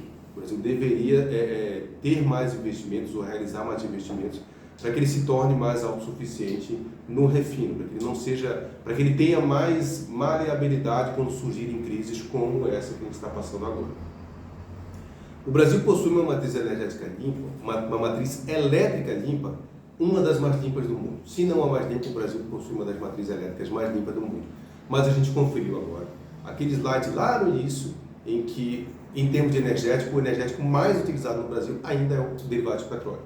Mas a nossa geração de energia elétrica é muito limpa. Cerca de 60%, pouco menos do... somando eólica, na verdade, somando eólica e solar, 70%, 80% de tudo que a gente gera de energia elétrica é renovável. Tu estás incluindo hidrelétrica. Lógico, hidrelétrica. Que é energia limpa. Considera... Assim, ela causa aquele dano ambiental inicial, mas depois aquilo equilibra, né? Isso também, assim, qualquer outro país do mundo considera a hidrelétrica energia limpa e renovável. Sim. No Brasil, a gente considera ela limpa e renovável, mas a gente distingue, é engraçado. Quando a gente fala de eólicas e solares, a gente fala de fontes alternativas renováveis, para diferenciar isso. Mas a gente, hidrelétrica, por mais que o professor Pedro está totalmente certo, a gente tem vários poréns de efeitos ambientais, grandes hidrelétricas, a nossa matriz é de grandes hidrelétricas, e grandes hidrelétricas, elas causam muito impacto ambiental, antes, durante e depois. Antes de fazer, quando está fazendo, durante, eles causam muitas. E aí, grandes hidrelétricas, a gente está falando de, aqui no norte, né? Santo Antônio, Jirau, Belo Monte, Itaipu, Tucuruí, são hidrelétricas. Um bom exemplo é Itaipu acabou com as 7 quedas. Então, se vocês mais jovens não sabem que as 7 quedas, dá um Google lá, que eram 7 corredeiras bem bonitas, que eram ali na Foz do Iguaçu, em Foz do Iguaçu, na verdade. Que acabou prejudicando a Argentina. Acabou prejudicando a Argentina, de certo modo assim. Então, o Brasil possui essa matriz elétrica limpa? Possui. Isso é uma vantagem. Por quê?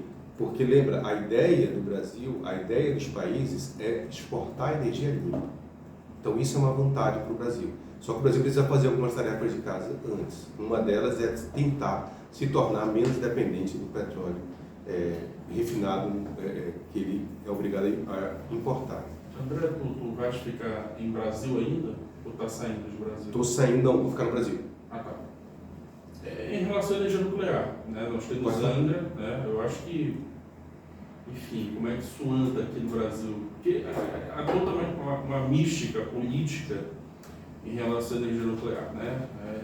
Mesmo porque a pressão internacional em relação sobre o Brasil em relação a esse tema é muito grande. O Brasil, como nós sabemos, ele é extremamente vulnerável a essas pressões internacionais. Como é que a gente pode... Como é que são os programas da Marinha a respeito desse assunto? Existe, eu não sei dizer, Breno, se ainda está parado, mas existe um projeto, ele estava andando de Angra 3. Ele é um projeto que ele estava andando e paralisaram, não sei em que pé está. A gente tem Angra 1 e 2 e estava programando o Angra 3. A gente lembra, cara, que Angra 1 e 2 eles foram muito mais importantes em termos de política mesmo. De internalizar a tecnologia, ter a tecnologia nuclear e usar se for preciso. Esse apelo, ele hoje em dia, assim, energia nuclear na maioria dos países é considerada limpa, porque a geração em si dela é limpa, ele tem um dejeto lá que é complicado, mas assim, a justificativa se você for analisar a cadeia produtiva, de todas as alternativas de geração de energia elétrica, nenhuma delas passa limpa. O silício do painel fotovoltaico, ele é produzido num processo bastante poluente na China, por exemplo. As eólicas também, enfim, se você for analisar a cadeia produtiva, é bem provável que todas elas sejam poluentes. Então a justificativa é essa. Bom, o nuclear não vai escapar dessa forma, mas continua limpo. O que se discute muito, na verdade, é se a energia nuclear é uma opção econômica. O que se discute hoje no Brasil olha, sabendo que nós temos hidrelétricas mais baratas, ou eólicas mais baratas, solares mais baratas, a gente realmente precisa de uma nuclear, mais uma nuclear? E a justificativa para negativar, ou seja, para dizer que não é bom, é essa. E a justificativa oposta, a justificativa para dizer que a gente precisa a nuclear é confiável. Se eu aperto o botão lá e ela vai gerar 1, ela vai gerar 1 enquanto ela estiver ligada. A eólica não. Se eu aperto o botão lá para ela gerar 1, ela pode gerar 1, pode gerar 2, pode gerar 1,5, pode gerar 0. Então a diferença da nuclear é essa. Estava no papel, eu não sei te falar se ela já voltou o projeto ao lugar, mas ele estava assim na programação do governo brasileiro, ele estava, e eu imagino, cara, que anualmente a empresa de planejamento energético, ela divulga um planejamento para os 10 anos seguintes, ou seja, anualmente ela divulga um planejamento para os 10 anos seguintes. A nuclear estava nesse planejamento, não sei se ainda está. Mais alguma? Na verdade, antes de continuar o Brasil, é só citar mesmo a questão do que foi votado hoje na Câmara do Parlamento Europeu, justamente sobre a questão de ver o gás e a energia nuclear como, de fato, energias verdes, e foi aprovado por parte do Executivo, que agora vai rodar para votação dos Estados-membros e que também, do que se está se discutindo entre a maioria, que justamente vai passar. Aí já houve um grande manifesto, né, obviamente, da comunidade científica, enfim, a organização da sociedade civil, enfim, está todo mundo já muito alerta quanto a isso e, obviamente, a prova cabal que você citou, de fato, a Europa começar a conversar, principalmente no que se diz respeito à utilização de energia nuclear. Isso foi alertado pelo Breno também quando eu cheguei aqui. A Alemanha já não... nucleares que ela iria desligar, não desligou. Térmicas a carvão que ela já havia desligado, religou. Olha só, para o Brasil, perdemos o trem da oportunidade em termos de certificado de energia renovável e mercado de carbono? Não, ainda não. Principalmente mercado de carbono e hidrogênio, que a gente chama de hidrogênio verde. Eu vou explicar de novo, não sei se eu fui muito claro, tá, com hidrogênio verde, gente. O hidrogênio verde que é produzido, algumas várias indústrias do mundo utilizam o hidrogênio como insumo para sua produção. Esse hidrogênio ele é produzido atualmente muito com gás natural, pode ser com carvão também. Ou seja, ele é um hidrogênio que no processo produtivo dele ele emite muito CO2. Então o que a Alemanha estava propondo olha, vamos limpar esse processo. Então, vamos produzir, por exemplo, com o gás natural, mas agora o gás natural certificado verde. Aliás, gás, ele não chama de hidrogênio verde, acho que é hidrogênio cinza, uma coisa assim. No Brasil, por exemplo, vamos produzir hidrogênio com eólicas. Vamos no processo, em vez de botar uma térmica a gás, vamos usar eólicas. No Chile também, eólicas e tal. No Brasil pode ser também com uma usina a partir de bagaço de cana, né? Por que isso? Porque a Alemanha já disse que vamos ver o futuro, vamos comprar e tal tudo. Nesse mercado especificamente é tudo muito novo. Então não existem padrões mundiais, não existe uma certificação em nível mundial, não existe uma metodologia a ser seguida. Isso quer dizer que o Brasil está bem na foto? Isso quer dizer que o Brasil tem que marcar a posição. Ele tem que ir lá e dizer, olha, eu quero fazer, vamos discutir como fazer. Um exemplo claro disso é o seguinte, o que a Europa vem defendendo é que, tudo bem, para eu considerar... e aí, desculpa, quando você gera hidrogênio verde e você vende esse hidrogênio verde, você está vendendo para um país igual a Alemanha. Olha, ela vai usar essa energia como ela quiser. Ou ela vai descontar isso na conta dela de mercado de carbono, lá da forma como ela quiser. Só que para isso você tem que ter um padrão mundial de certificação. Você tem que ter alguém que diga que, olha, é legal a forma como você está fazendo. A União Europeia está tentando, desenhando esse processo todo ainda. O mundo todo está desenhando esse processo. Mas o que acontece? Uma das coisas que a União Europeia está tentando passar é o seguinte, olha, eu tenho que ter a total rastreabilidade do processo. Total. Isso quer dizer o seguinte, eu tenho que saber o quanto foi gerado de energia elétrica, o quanto foi utilizado, aonde que ela foi gerada, de que forma ela foi utilizada, ou seja, eu tenho que ter total controle. O Brasil não consegue fazer isso. Por quê? Porque a gente, por exemplo, aqui, nesse momento agora, a gente não sabe se a energia que a gente está consumindo é de uma hidrelétrica, é de uma termoelétrica, é de uma... A gente não sabe. A energia vem de onde estiver mais próximo, de onde puder. Ou seja, o Brasil não tem como certificar isso. A não ser rastrear isso, desculpa. A não ser que ele construa uma eólica do lado da usina que vai produzir hidrogênio lá. aí sim. Só que ficaria muito mais caro para o caso brasileiro. Então, quando a gente fala que o Brasil precisa marcar posição, o Brasil precisa ir lá na União Europeia e dizer, não, gente, vamos discutir, vamos fazer isso, vamos tentar agradar todo mundo. Você não quer hidrogênio verde? Então me ajuda que eu te ajudo. O Brasil precisa marcar posição. Por quê? Porque nesse mercado todo rola grana. Se rola grana, a gente não está sozinho nesse cenário.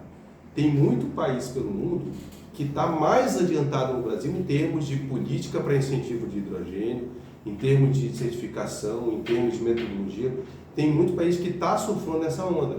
O Brasil está tentando surfar nessa onda, mas ainda não está da forma como deveria estar. Olha, isso foi tudo que eu falei aí.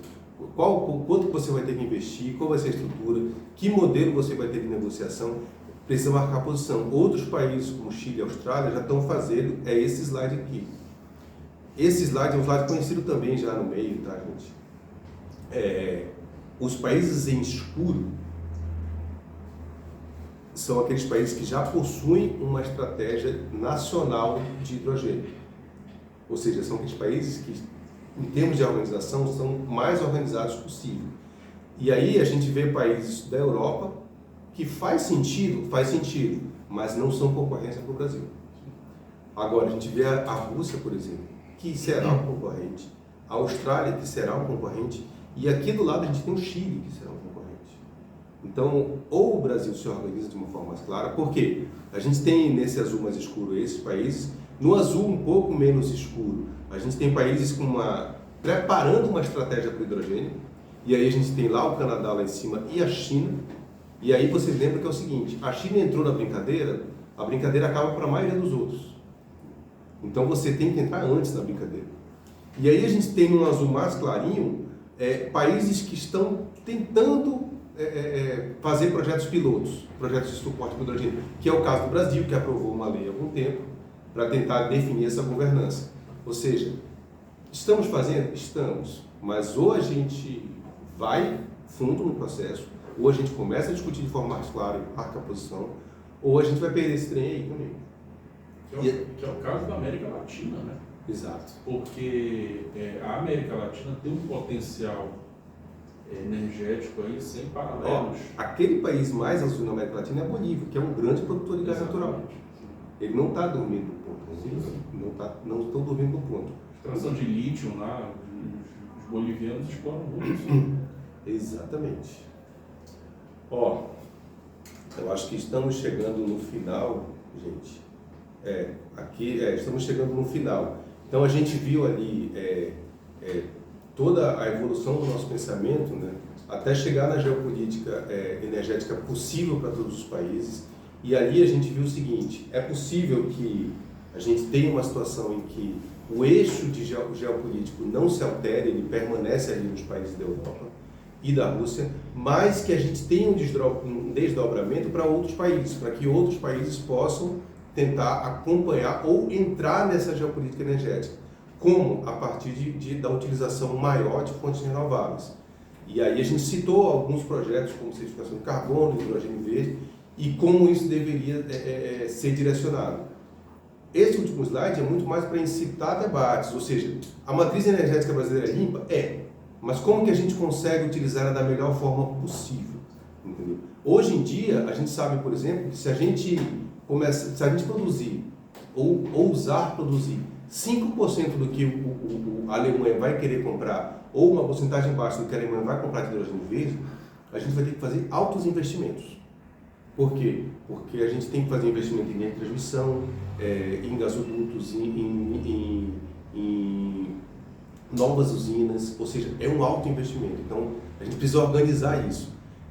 Por quê? Porque as empresas que vão utilizar e vão comprar essa energia limpa, elas precisam olhar para o Brasil e ver o Brasil como um país de confiança.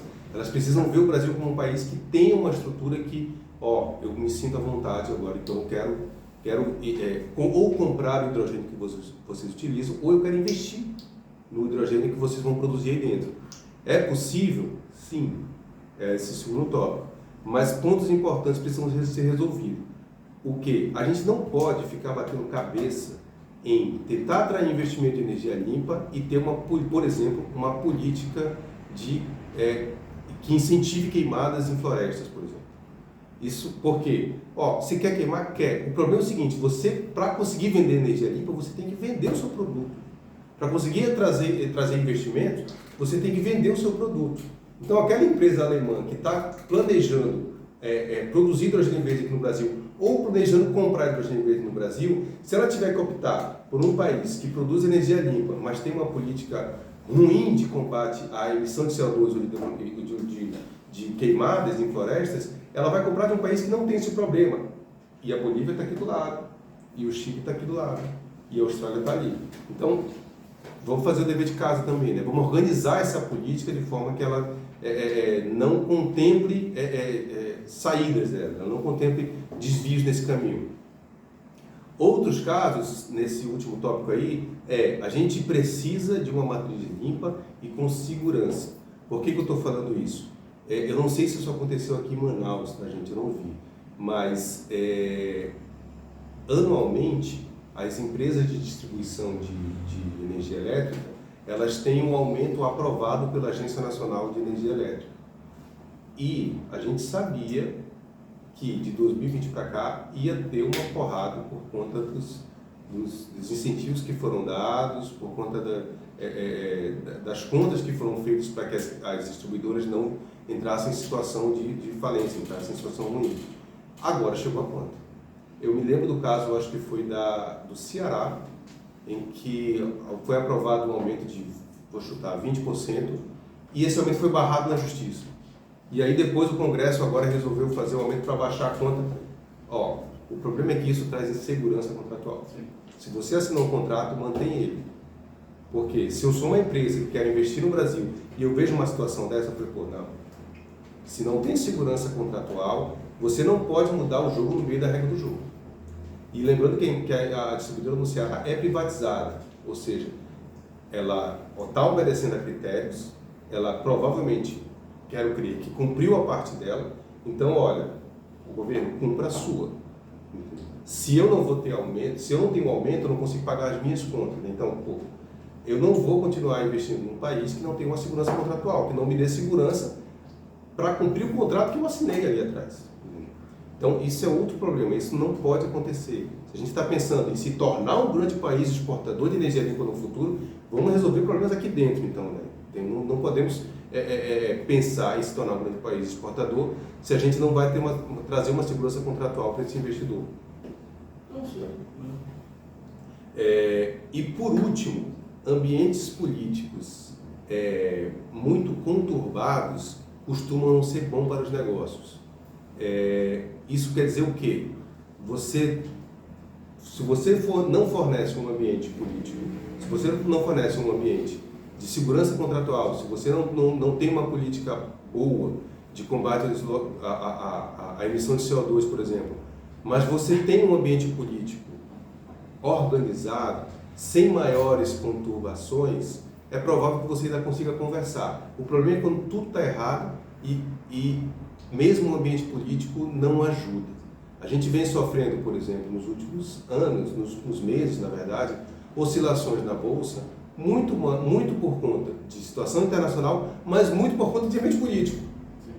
O maior exemplo disso, e aí eu não vou dar nomes, mas o maior exemplo político é toda vez que algum político vai e fala sobre política de preço da Petrobras, no dia seguinte a ação da Petrobras cai. Não ajuda. Não ajuda. E assim, não vai ajudar, não atrapalha. Assim, boa parte dos investidores, na verdade, já está meio que tentando se deslocar disso. Só que assim, você se desloca por um tempo, tem uma hora que você começa a acreditar. E aí você para e evita, falando, quer saber? Vou esperar eles se resolverem. Quando eles se resolverem, eu volto a pensar em fazer um investimento aqui. Ou eu volto a pensar em comprar o que eles estão me oferecendo. Enquanto eles estiverem aí se resolverem, eles brigando, eles não vou fazer, não vou tentar. Beleza, gente? Eu sei que eu falei muito rápido. Eu sei que a gente falou sobre vários assuntos, na verdade. Eu quis trazer toda aquela parte introdutória lá na frente para tentar fazer com que todo mundo ficasse na mesma página, para tentar não falar contextos que alguém não pudesse não entender. Então, espero que a gente tenha passado por tudo que a gente se propôs a passar. espero que a gente consiga ter debates interessantes, né? Ter perguntas interessantes. Beleza, gente? Aqui está o meu e-mail. Sintam-se à vontade, tá, gente? Podem mandar e-mail à vontade, podem perguntar. Assim, demora quanto tempo para responder? Ó, o e-mail na hora. Assim, não sendo sábado e domingo, e nem sendo nos dias de semana após as 10 horas da noite, e tem alguns alunos meus que já mandaram um e-mail. Saudades. E eles, na maioria das vezes, eles não recebiam. E assim, eu sou um pouco ruim de tecnologia, então eu devia ter botado aqui meus LinkedIn, né, telefone, para poder, mas eu resolvo isso depois.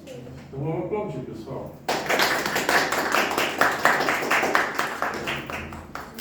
Encerra a gravação ou a gente continua? Tem umas 2 perguntinhas que é Parar de Mas o pessoal aqui quer perguntar. Pode ser A Ana depois quer também. perguntar. A Anne quer, ela mesmo anotou. Que droga! A Alessandra também. Alguém quer Eu vou começar? parar a apresentação aqui, Fazer tá, as honras? gente? Vai. Arroz, Claudiane, tamo junto. Não chama da Claudinha. Não me chama de Claudiane. Eu vou experimentar o som. Calma, Anne. E olha, eu tô dando espaço aqui pro professor Breno, você tá aqui, nossa. É porque eu já tô em casa. Aí. Faço o quê? Você não mal. Vamos tirar momentaneamente. Não vai ver? Acho que pode dar ruim, né? Depois eu bebo. Vamos passar rapidinho então as perguntas, são só 2, só para o pessoal não ficar no vácuo aqui. O Gustavo perguntou: se somos autossuficientes em petróleo bruto, quais as prováveis explicações para não termos desenvolvido a indústria doméstica de refino? Nós desenvolvemos. Desculpa, quem foi que perguntou? Gustavo, nós desenvolvemos. Nós não desenvolvemos ela completamente, tá? Mas a gente tem várias refinarias, eu não sei de qual estado você está falando. Aqui em Manaus a gente tem a Reman, que é uma bem conhecida, a gente tem a Refland, tem algumas refinarias, só que a gente não dá conta. A gente não dá conta de todo o... Então, Minas Gerais provavelmente tem uma refinaria aí também. A gente não tem a capacidade de refinar tudo que a gente precisa, mas a gente tem refinaria sim. Precisaria investir em mais, né? Certo. João Ferdinando perguntou: com relação ao Brasil, gostaria de saber qual o papel dele nessa escala de geopolítica energética. Se nós somos autossuficientes nesse processo de produção de energia ou se realmente nós dependemos de importação de energia para manter a economia brasileira em desenvolvimento na nossa conjuntura atual. Quem foi perguntou? João Ferdinando. João Ferdinando, energéticos em geral a gente depende, viu? É o que a gente veio conversando, a gente depende sim. Geração de energia elétrica, a gente é super autossuficiente. A gente gera toda a energia elétrica que a gente precisa e sobra. Na verdade, eu estou cometendo um equívoco. A gente gera toda a energia que a gente precisa, mas parte dessa energia a gente compra do Paraguai. Porque a Itaipu, que é a maior hidrelétrica brasileira, eu acho que é a terceira maior do mundo. Que é uma binacional. Ela é binacional. Então, metade da energia a gente compra do Paraguai. Mas a gente é autossuficiente sim, na geração de energia elétrica a gente é autossuficiente sim. Cara, geração de energia elétrica a gente tem um bom investimento aí para muitos anos ainda. O mercado, nesse caso, o mercado está bom. Em termos energéticos, um pouco menos. Em termos energéticos, foi aquele que a gente veio discutindo ali. A gente talvez precisasse investir mais em refinarias e tentar diminuir essa dependência de energéticos em geral, principalmente derivados de petróleo que a gente tem no mercado mundial. Okay. Assim, o Brasil, desculpa, ele perguntou, o Brasil exerce atualmente em energia limpa um papel importante, tá? O Brasil é um player importante. Ele já foi muito mais do que ele é hoje. A gente já, nas reuniões que tem da Comissão do Meio Ambiente da ONU, que eu esqueci o nome, reuniões do IPCC, nas reuniões, em novembro sempre, aliás, é de setembro, novembro, eu esqueci. E todo ano tem em algum lugar do mundo, eu esqueci completamente, que vergonha. O Brasil, historicamente, assume um papel de protagonismo. Então, eu posso citar como exemplo, em 97, que foi definida lá no início, o protocolo de Kyoto, que era o início do mercado de carbono, isso foi o mercado de carbono foi ideia do Brasil, foi definido pelo Brasil, Então, nos anos seguintes, o Brasil realmente teve um papel de protagonismo. Esse papel ele foi diminuído nos últimos anos, tá bom? O Brasil deixou um pouco, mas espera-se que em termos de energia renovável, sim, a gente continue com um papel importante, a gente é um player importante nessa história, sim. Beleza. Aos presentes, Eu ia perguntar mesmo. Na questão de que o Irã pediu para entrar no BRICS, seria possível que pudesse aparecer uma organização tipo o BRICS ou OPEP? Poderia ser possível? Olha, eu acho que isso seria uma pergunta melhor para o Breno, viu? Porque, olha, eu vou te falar o seguinte. Eu vou te falar o seguinte. Não vou comentar nada. Eu vou te falar o seguinte. Do ponto de vista pragmático, o Brasil deixou o BRICS em segundo plano já tem algum tempo. Então, eu não sei se o Brasil voltaria a discutir isso, tá bom? Em termos da OPEP, o ponto principal é ser grande produtor de petróleo. Então, eu não acredito que os BRICS entrem para a OPEP. Talvez eles tenham uma voz ali um pouco maior se o Irã entrar para os BRICS. Entendeu? Talvez ele tenha ali uma voz um pouco maior, mas de produtor não vejo isso como possibilidade, não. Na verdade, assim, eu acho que o Brasil deveria dar um pouco mais de atenção para os BRICS, na verdade. E eu vou te ser sincero que eu acho que, independente do presidente que ganhe no final do ano, isso vai acontecer. Porque essa geopolítica que está sendo desenhada a partir da guerra, na minha concepção, tem direcionado um pouco para isso. alguém mais? O Gustavo mandou uma nova pergunta. Existe uma estatística sobre a nossa capacidade de refino? Tipo, conseguimos refinar quantos por cento do produto que necessitamos? Putz, existe, Gustavo. Provavelmente no site da ANP deve ter isso, eu não sei de cabeça não, mas existe. Existe essa estatística sim. Teria um chute? Olha, eu não vou estar não. Eu não vou estar mesmo. Não comprometeu isso.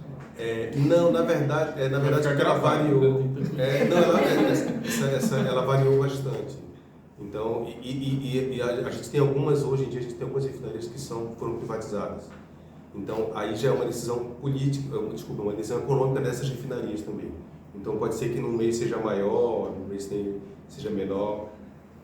Edna, eu acho que tem alguma segurança energética.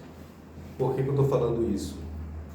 A gente vem passando, a Edna perguntou, a gente vem passando, por exemplo, hoje, por uma situação que a gente pode caracterizar como uma insegurança energética. Que a gente tem um valor de combustível muito alto e isso vem refletindo em vários aspectos, quase todos os aspectos sociais. E o que a gente vê principalmente é preço de todos os alimentos maiores. Então, a relação que a gente está fazendo, Edna, a gente teve uma crise internacional que resultou no aumento do preço do barril do petróleo internacional, que chegou no Brasil, que não consegue se desgrudar do resto do mundo em relação a esse preço, e isso ocasionou, por exemplo, aumento de preços no mercado interno. E isso vem criando alguns problemas sociais até. A gente tem, por exemplo, greve de caminhoneiros, a gente tem problemas de fome resultando por causa desse processo todo. Então, em certa forma, nesse ponto que a gente está discutindo, eu acho que seria sim uma insegurança energética.